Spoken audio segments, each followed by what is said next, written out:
সালামু আলাইকুম বন্ধুগণ। আমাদের এখানে চট্টগ্রামে থেমে থেমে বৃষ্টি হচ্ছে। দেখেন এখানে গাছপালা সম্পূর্ণ ইনশাআল্লাহ আল্লাহর রহমতে পানি খাচ্ছে, এখন পানি পাইতেছে।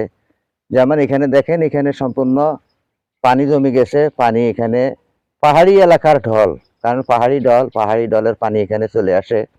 তাই এই যে দেখুন এখানে কিভাবে এই একেবারে সুন্দর ওই যে পাহাড়, আমার খামারে অবস্থিত। আমার খামার থেকে সম্পূর্ণ পাহাড় এখানে দেখা যাচ্ছে। এই যে দেখুন সম্পূর্ণ পাহাড়ের চিত্র। এগুলো হলো আমার খামারের পাশে।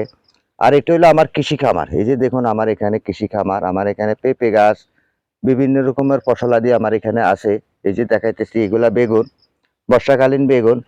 শুধু এখানে নাই, আমার এখানে বাইরে ভিতরে সব জায়গাতেই আছে। এই যে দেখুন, ওই যে ওইদিকে দেখুন, ওই সাইডে দেখুন, আমার সব জায়গাতেই আছে। তাই আপনাদেরকে বলি, আপনারা চাষাবাদ করুন। আপনারা যে কোনো একটা চাষাবাদ করলে চাষাবাদে আপনাদের কোনো লস নেই। চাষাবাদে আপনাদের কোনো লস নাই। কারণ এতদিন বৃষ্টি ছিল না, হয়তো রোদের খরানে আমার গাছে অনেক সমস্যা হয়েছে। এখন বৃষ্টি বৃষ্টি হইতেছে, অবশ্যই গাছের জন্য অনেকটা ভালো হবে, আবার ক্ষতি হবে। বেশি বৃষ্টি হইলে এখানে ক্ষতিও হবে। তাই আপনারা চাষাবাদ করুন। চাষাবাদে কখনো আপনাদের লস হবে না, কারণ চাষাবাদে আপনার ভাগ্য পরিবর্তন হওয়ার সম্ভাবনা থাকে। তাই আপনারা চাষাবাদ করুন। সকলকে সেই প্রত্যাশা জানিয়ে এখান থেকে বিদায় নিচ্ছি। আসসালামু আলাইকুম।